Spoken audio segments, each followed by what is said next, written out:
Well, hi, everybody. By now, you've probably read Chapter 3 in the Romney Steinbart textbook on systems documentation techniques.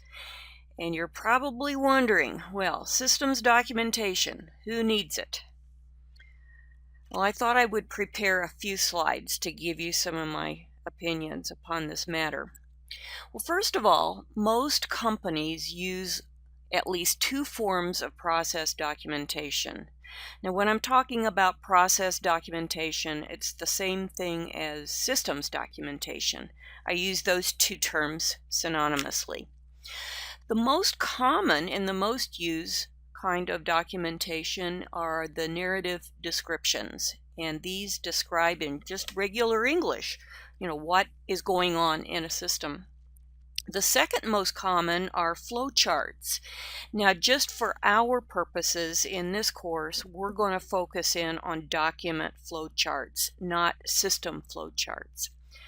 Document flowcharts describe the flow of information, decision points, and identifies who's responsible for each process. The third most popular kind of documentation are the data flow diagrams, or some people just call these DFDs for short. And these mainly describe the flow of data within a system or an organization.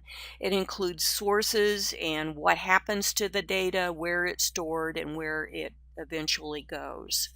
Last year, I ran across an article in a magazine called CGMA Magazine that talked about a Robert Half survey of CFOs. And the result of the survey was that many of the CFOs were having difficulty finding qualified professionals, particularly in the accounting and finance areas. And I thought about the other side of the story, that many of you are going to start interviewing for jobs and internships this next year or after this next year. And I thought this article was interesting in that it gave some good pointers on sharpening some skills that employers want.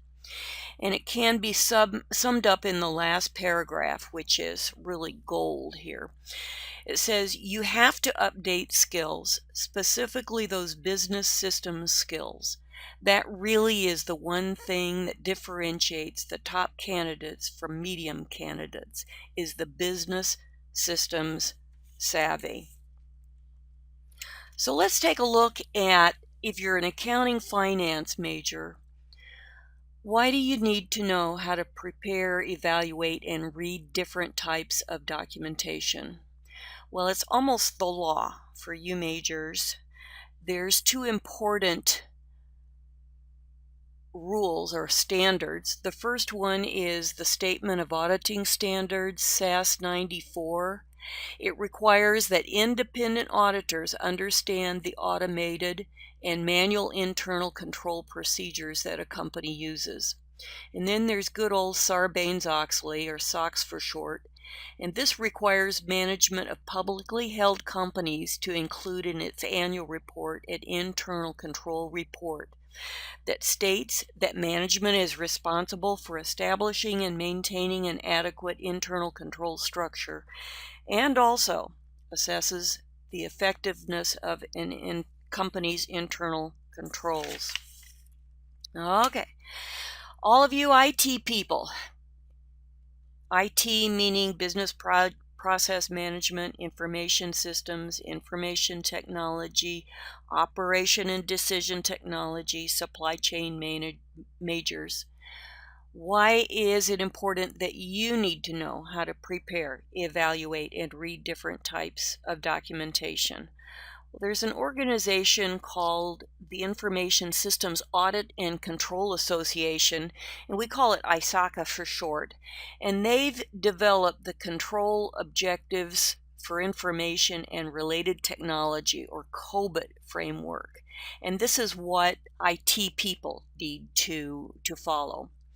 COBIT requires management to benchmark security and control practices of IT environments, Users need to be assured that adequate IT security and controls exist, and auditors need to substantiate their internal control opinions and to advise IT on security and control matters. Even though this isn't a law for IT people, this is a very important framework that many IT people must follow. But wait, there's more. So why does everyone need to know how to prepare, evaluate, and read different types of documentation? Well, it all boils down to is we need to understand each other. If you have a room of IT people and a room of accounting majors, we don't know how to talk to each other in each other's language. But if we have documentation, that provides the common language that will help us to communicate. And as a result, we can trust information that a system produces.